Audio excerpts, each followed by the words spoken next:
जय यीशु सभी को। जैसे कि आप लोगों ने टाइटल और थंबनेल में देखा, तो आइए जानते हैं वो सभी कारण।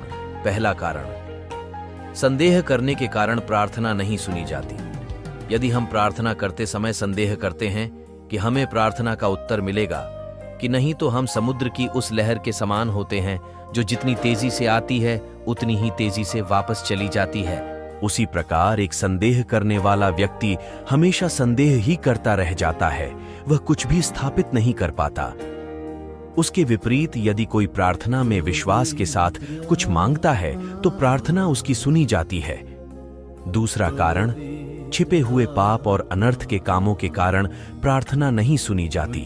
राजा दाऊद कहने लगे, यदि मैं मन में अनर्थ की बात सोचता तो परमेश्वर मेरी प्रार्थना को नहीं सुनते। हमारे छिपे हुए पापों के कारण हमारी प्रार्थनाओं के उत्तर रुक जाते हैं।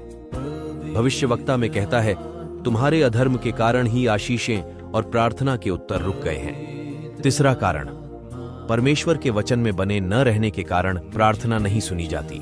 प्रभु यीशु ने कहा, यदि तुम मुझ में बने रहो और मेरी बातें अर्थात मेरा जीवित वचन तुम में बना रहे, तो जो कुछ मांगो वो तुम्हारे लिए हो जाएगा। लेकिन यदि हम वचन में बने न रहें तो प्रार्थना नहीं सुनी जाती। नीति वचन 28:9 में सुलेमान राजा कहता है, जो अपना कान वचन सुनने से बंद कर लेता है उसकी प्रार्थना घृणित ठहरती है। चौथा कारण, जो कंगालों और जरूरतमंद की सुधि नहीं लेता उसकी प्रार्थना नहीं सुनी जाती। प्रभु यीशु मसीह ने फरीसियों और सदुकियों को इसीलिए डांटा था क्योंकि वे कंगालों और विधवाओं की सुधि नहीं लेते थे। नीति वचन 21:13 में लिखा है, जो कंगालों की दोहाई पर कान नहीं लगाते उनकी प्रार्थना भी नहीं सुनी जाती। परमेश्वर चाहते हैं हम जरूरतमंद लोगों की सुधि लें, उनके साथ अच्छा व्यवहार करें। पांचवां कारण, घमंड के कारण हमारी प्रार्थना नहीं सुनी जाती। परमेश्वर ने कहा, मूसा पूरी पृथ्वी में सबसे नम्र व्यक्ति है, इसलिए मूसा की हर एक प्रार्थना सुनी जाती थी।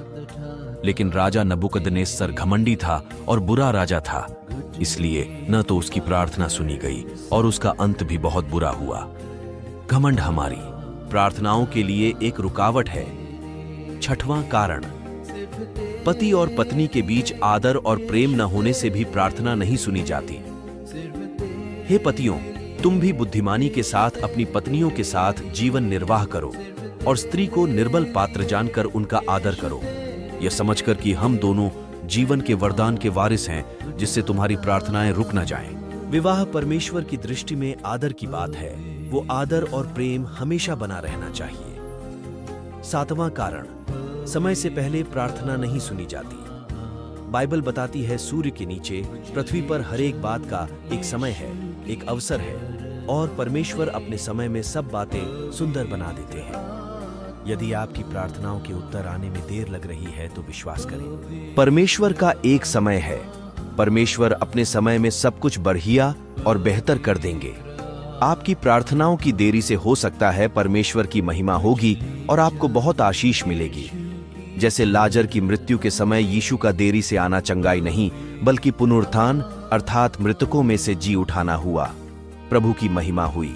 यीशु मसीह की प्रार्थना कैसे करें? प्रार्थना हिंदी में है, हे हमारे पिता, तू जो स्वर्ग में है, तेरा नाम पवित्र माना जाए, तेरा राज्य आए, जैसे तेरी इच्छा स्वर्ग में पूरी होती है वैसे ही पृथ्वी पर भी हो। हमारी दिन भर की रोटी आज हमें दे, और जिस प्रकार हमने अपने अपराधियों को क्षमा किया है वैसे ही तू भी हमारे अपराधों को क्षमा कर, और हमें परीक्षा में न ला परंतु बुराई से बचा, क्योंकि राज्य और पराक्रम और महिमा सदा तेरे ही हैं। आमीन। मेरे सभी मसीही परिवार, मैं आप लोगों से यही बोलना चाहूंगा कि यदि आपकी भी प्रार्थना नहीं सुनी जाती है तो कहीं न कहीं ये 7 कारण में कोई कारण आप में है, तो आज ही उसे निकाल दीजिए। आपकी भी प्रार्थना प्रभु जरूर सुनेंगे। धन्यवाद। जय यीशु।